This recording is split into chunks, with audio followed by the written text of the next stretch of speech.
The sentence came out of nowhere. I can't take it anymore. It was early evening in a quiet suburban home near Seattle. The kind of neighborhood where porch lights turned on at the same time and people waved but rarely talked. Inside the house, the air felt still, almost frozen, as if the walls themselves were holding their breath. Ethan Parker stood near the living room doorway, his backpack hanging loosely from one shoulder. He was 17, tall for his age, with tired eyes that made him look older than he was. He hadn't slammed the door. He hadn't raised his voice.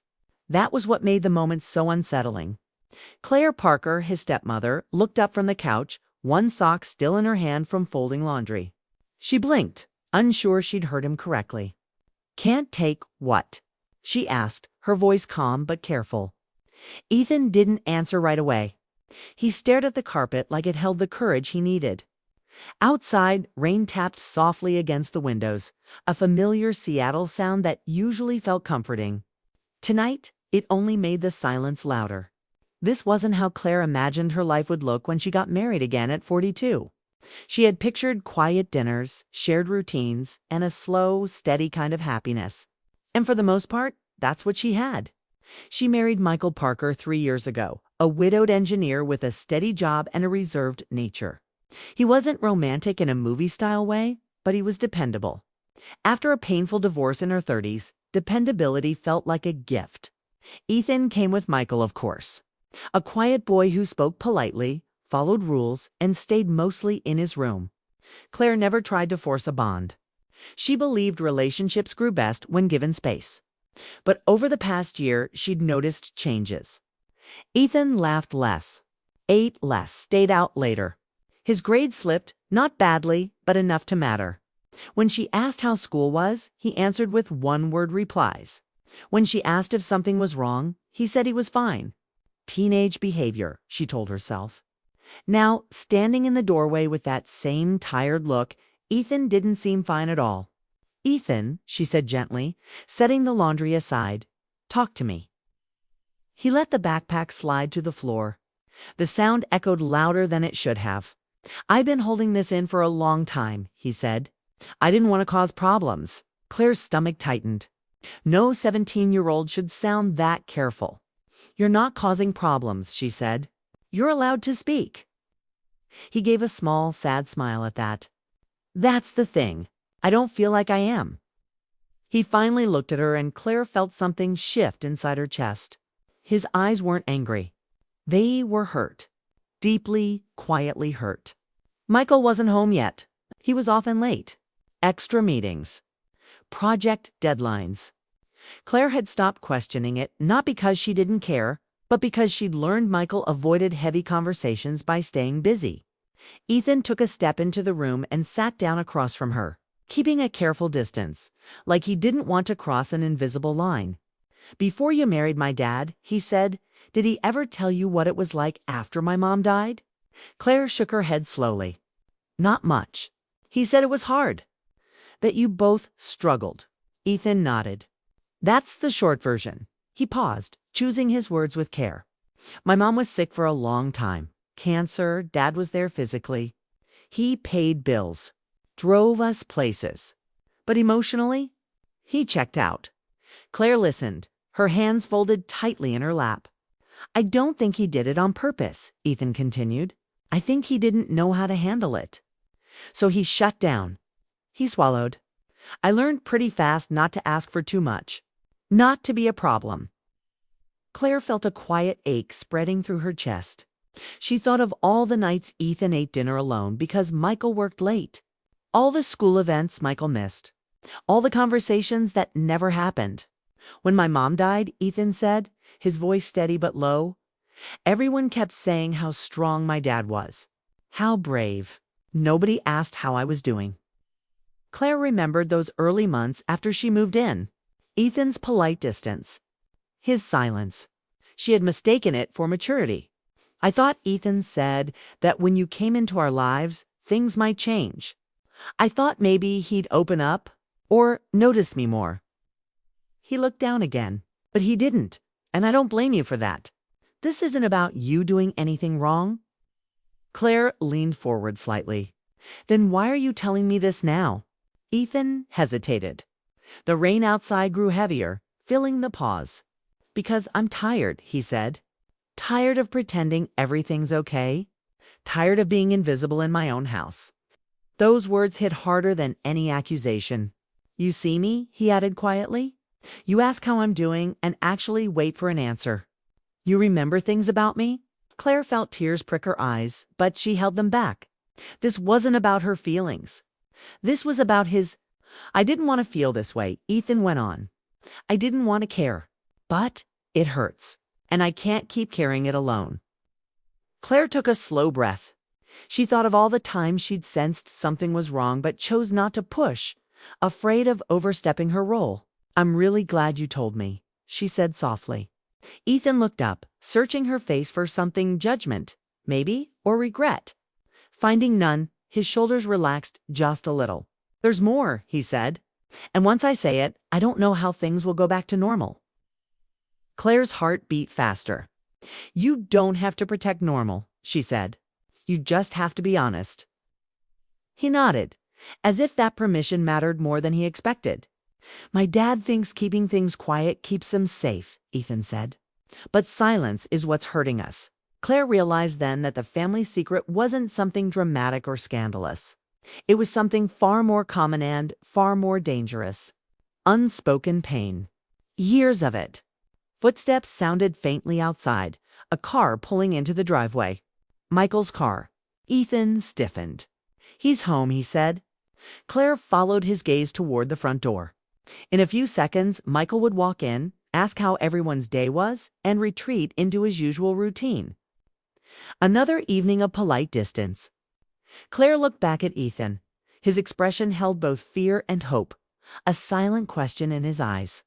She knew then that nothing about this family was going to stay the same, and whatever came next would depend on whether the truth was finally allowed into the room. The front door clicked open, and Michael Parker stepped inside. The familiar sound usually brought a sense of normalcy to the house, but tonight it felt like a countdown. Claire could see Ethan tense immediately, his hands gripping the edge of the chair. The air had shifted. The quiet of the living room was no longer comfortable. It was charged, fragile, ready to break. Michael hung his coat and glanced at them both, his eyes flicking between Claire and Ethan. "Hey," he said casually, unaware of the storm waiting behind Ethan's words. Normally, the house hummed with routines, the smell of dinner, soft music from the living room, and the quiet tap of a keyboard from his home office. But tonight, everything felt paused. Claire stood, placing a gentle hand on Ethan's shoulder. "He needs to hear this," she whispered. Ethan nodded slightly, his expression a mixture of dread and determination. This was the moment he had rehearsed in his head for months. And now it had arrived. Michael settled into the armchair, tired from work, his briefcase at his feet.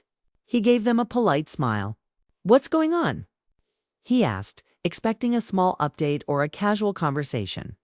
What he got instead were words that would change the house forever. "My dad isn't who you think he is," Ethan began, voice calm but firm. The room seemed to shrink around them. Claire's stomach twisted. She could feel the weight of the revelation pressing down. Michael blinked, confused. "What do you mean?" he asked slowly, unsure if he'd heard correctly. Ethan leaned forward, elbows on knees. "I mean, for years, things haven't been what they seem. After my mom got sick, everything changed. You were there physically, but emotionally, you left me alone." His voice didn't waver, but it carried the weight of years of unspoken pain. Claire's eyes filled slightly, not with shock, but with a deep understanding of the truth Ethan had been carrying silently. Michael opened his mouth but didn't speak. He looked older suddenly, tired in a way that went beyond the day's work. His usual calm, dependable presence felt fragile under Ethan's words. He had never realized how much his silence had shaped Ethan's childhood. How much emotional absence had been mistaken for strength, Ethan continued, his hands clasped tightly in front of him. "I know you tried to be strong to keep us safe, but hiding feelings doesn't protect anyone. It makes us invisible. I became invisible." There was no anger in his tone, only honesty. Claire could see the toll this truth had taken, the way it had hollowed him out from the inside. Claire spoke softly, carefully. Ethan doesn't blame you, Michael. He just needs you to understand. Her words were steady, but the gravity of them hung between them. Michael nodded slowly, silent acknowledgement that this conversation would not be simple or easy. For a moment, none of them spoke. The only sound was the gentle tapping of rain against the windows, a rhythm that seemed almost sympathetic to the moment. Claire realized this silence wasn't empty. It was the space in which healing might begin. "I didn't see it," Michael said finally, voice low, almost a whisper. "I thought I was doing the right thing. I thought keeping busy, keeping quiet, protecting you from my grief, that it was enough." His eyes flicked to Ethan, filled with a mix of guilt and disbelief. "I didn't realize how alone you felt." Ethan's shoulders shifted, relaxing slightly. He had expected anger, maybe rejection, but instead, he saw a flicker of understanding. It wasn't everything fixed, not by far. But it was a start. Claire's heart ached as she watched the father and son face a truth that had been buried for too long. Michael's hand moved to his face, rubbing tiredly at his eyes. "I wanted to be strong," he admitted. "I thought hiding my pain would make everything easier. I never realized it made you feel invisible." Ethan nodded. "I know you loved Mom. I know you tried. But I needed to be seen too. And for years, I wasn't." His voice held a quiet strength now, the kind that comes when you finally release a burden you've carried alone. The room stayed quiet for a while. But it wasn't uncomfortable anymore. It was reflective. There was no yelling, no dramatic confrontation, just truth. Laid bare in the middle of a living room that had held too many unspoken words, Claire took a deep breath, feeling the tension start to shift. She realized that this was the moment families either broke or grew stronger. The choice wasn't about blame. It was about honesty and connection. She looked at Michael and Ethan and then at the space between them, filled with years of silence that now demanded attention. Michael leaned back, the stiffness in his body softening. "I don't want to fail you again," he said quietly. "I want to do better. I need to do better." His words weren't dramatic. They were simple and real, and somehow that made them even more powerful. Ethan gave a small, tentative smile. It wasn't a happy smile, which too heavy for that, but it carried relief. Finally, someone was seeing him, really seeing him, and acknowledging the pain he had carried in silence. Claire felt tears threaten, but she held them back. She had witnessed countless stories of family tension, but rarely had she felt the intensity of a moment like this.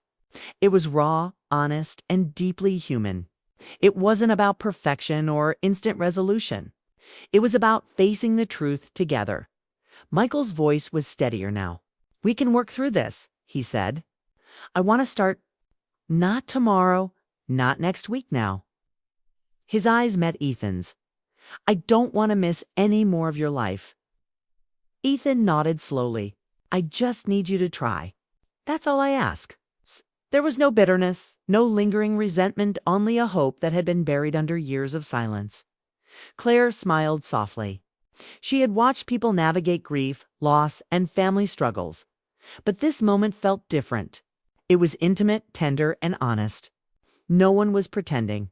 No one was hiding. Michael finally reached out and rested a hand on Ethan's shoulder. It's a simple gesture that carried more weight than any speech. "I'm here," he said. "I see you." Ethan looked at him, eyes glistening. And for the first time in years, the walls he had built around himself seemed to soften. It wasn't magic, it wasn't a sudden fix, but it was a beginning. Claire watched quietly, a sense of quiet pride and relief washing over her. She had feared the confrontation, worried about the fallout, but instead, she saw a family starting to find its way through honesty and understanding. Outside, the rain had stopped. The world felt calm, but inside, change had begun. The heavy weight of silence was lifting, replaced by conversation, recognition, the possibility of real connection. Michael leaned back, a small smile forming as he took in the room. "We'll figure this out," he said, almost more to himself than anyone else. step by step. Ethan nodded again, a quiet determination in his eyes. Step by step, he echoed. Claire sat down beside them, feeling the warmth of shared understanding. She realized that family wasn't perfect, and love wasn't always easy, but when honesty and care were present, even the deepest wounds could begin to heal. And for the first time in a long time, the Parker household felt like home, not just a place to live, but a space where truth could exist and hearts could finally meet. The evening stretched on, filled with quiet conversation, small smiles, and the first steps toward rebuilding trust. It wouldn't be instant, and there would be challenges ahead, but for now, the family had taken a step together, acknowledging pain, sharing it, and committing to move forward. Claire glanced at Ethan and Michael, her heart full. The family secret that had hung over them like a shadow had finally been spoken aloud. And while nothing was solved completely, everything had changed. For the first time, there was hope that the family could heal. Together, outside, the sky cleared, stars beginning to peek through the dissipating clouds. Inside, hearts were opening. And that was enough for tonight. Ethan looked around, the tension in his shoulders easing slightly. "I think I can do this," he said quietly. Michael smiled, his voice firm and steady. "We'll do it together." Claire reached out and took Ethan's hand. "You're not alone anymore," she said softly.